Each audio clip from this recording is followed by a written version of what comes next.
তো আজকে আমি বানাবো ইঁচড় চিংড়ি। বন্ধুরা দেখতে পারছো তো এই রান্নাটার জন্য আজকে আমাকে কি কি লাগতেছে সেটা তোমাদেরকে দেখাচ্ছি, আর কিভাবে রান্না করছি সেটাও তোমাদেরকে দেখাচ্ছি। তো এই ইঁচড়টাকে আমি এখন ছোট ছোট টুকরো টুকরো করে কেটে নেব। তো এই সাইজে আমি কেটে নিয়েছি, দেখতে পাচ্ছ। এটাকে আমি এখন হালকা একটু সেদ্ধ করে নেব।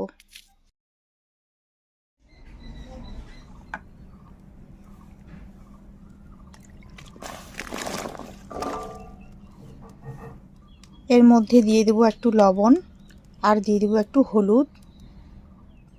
এবার ভালো করে একটু সেদ্ধ করে নেব, বেশি সেদ্ধ করব না, হালকা একটু করলেই হয়ে যাবে।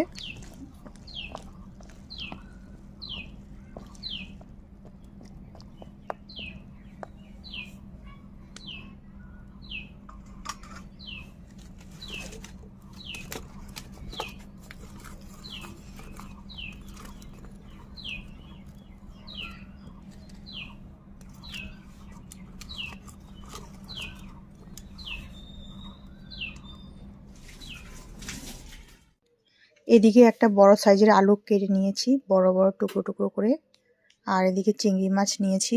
তো এটাকে আমি এখন ভালোভাবে ছুলে নেব খোসাগুলো চিংড়ি মাছের।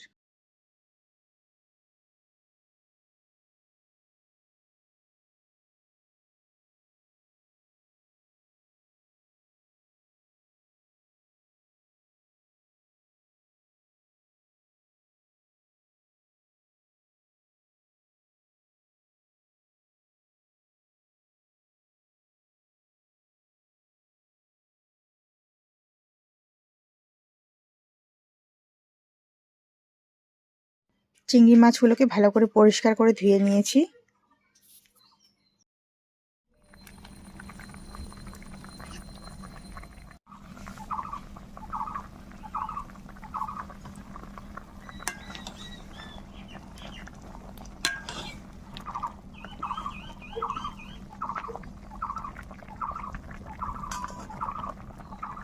তো ইঁচড়টা আমার হালকা সিদ্ধ হয়ে গেছে, এটাকে এখন নামিয়ে নেব।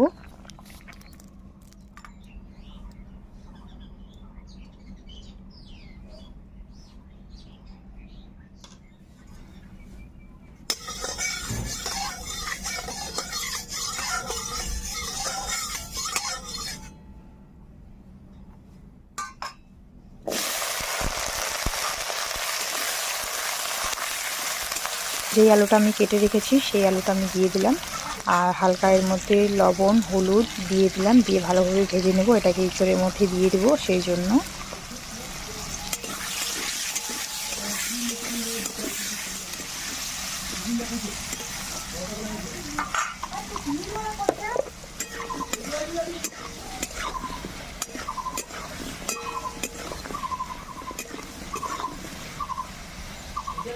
তো আলুটা আমার ভাজা হয়ে গেছে, এটাকে এখন নামিয়ে নেব।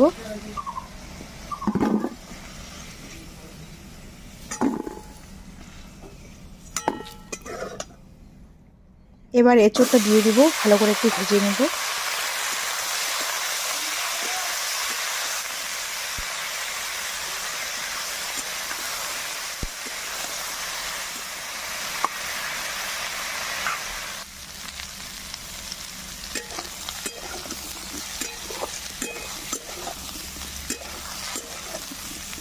এর মধ্যে কিন্তু আমি কোনো হলুদ লবণ দিই নাই, কেননা সিদ্ধ করার সময় হলুদ লবণ দিয়ে দিয়েছি, সেই জন্য আর দিই নাই।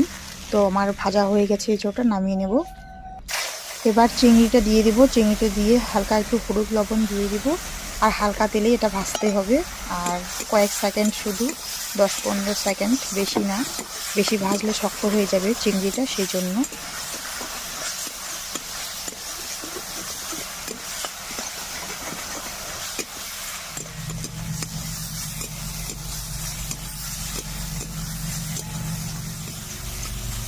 চিংড়ি মাছটা আমার ভাজা হয়ে গেছে, এটাকে এখন নামিয়ে নেব।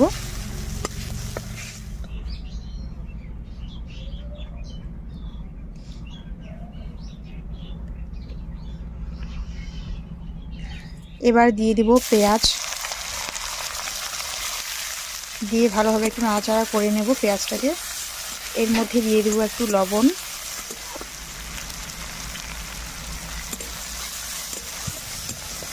আর দুটো তেজপাতা, দুটো দারচিনি, এলাচ লবঙ্গ দিয়ে দেব, দিয়ে ভালোভাবে একটু নাড়াচাড়া করে নেব। হালকা একটু ভেজে নেব পেঁয়াজটা।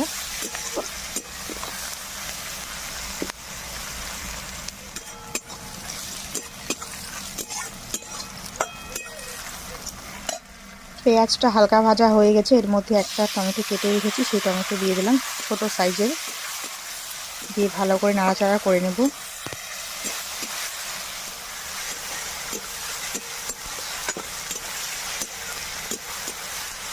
এবার এর মধ্যে দিয়ে দেব আদা রসুন লঙ্কা বাটা, দিয়ে ভালোভাবে মশলাটাকে কষিয়ে নেব।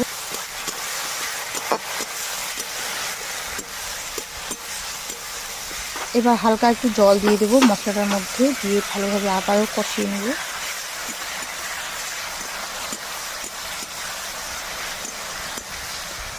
এবার এর মধ্যে দিয়ে দেবো একটু জিরা গুঁড়ো, দিব লঙ্কার গুঁড়ো, দিয়ে ভালো করে নাড়াচাড়া করে নেব মশলাটাকে।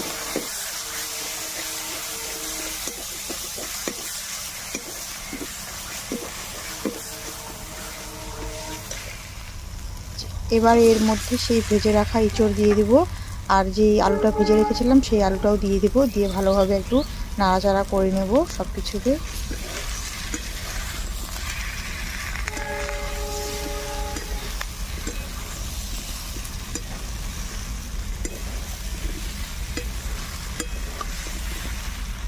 এবার এর মধ্যে দিয়ে দেবো সামান্য একটু জল, দিয়ে আবারও ভালো করে একটু নাড়াচাড়া করে নেব।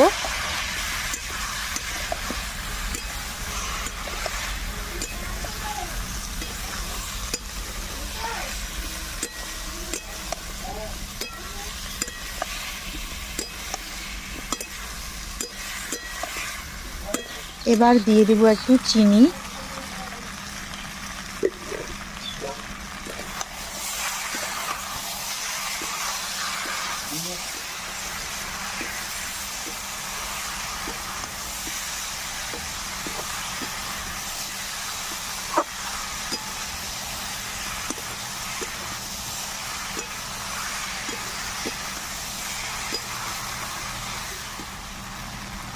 এবার দেব সেই ভেজে রাখা চিংড়ি মাছ।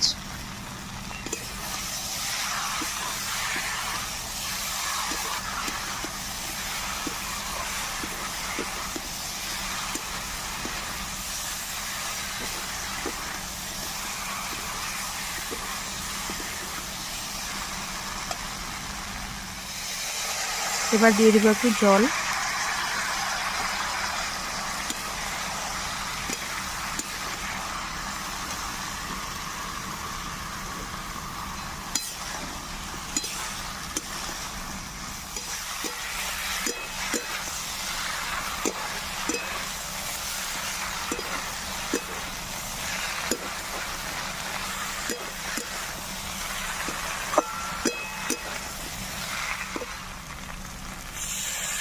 আবারও একটু জল দিয়ে দেব।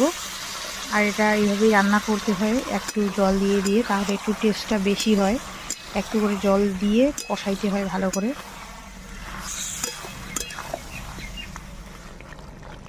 শেষে দিয়ে দিলাম একটু ঘি।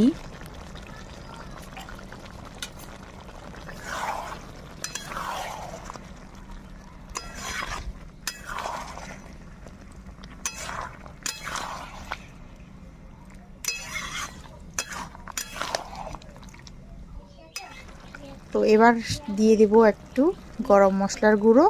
আর রান্নাটা দেখতে পাচ্ছ বন্ধুরা কত সুন্দর হয়েছে।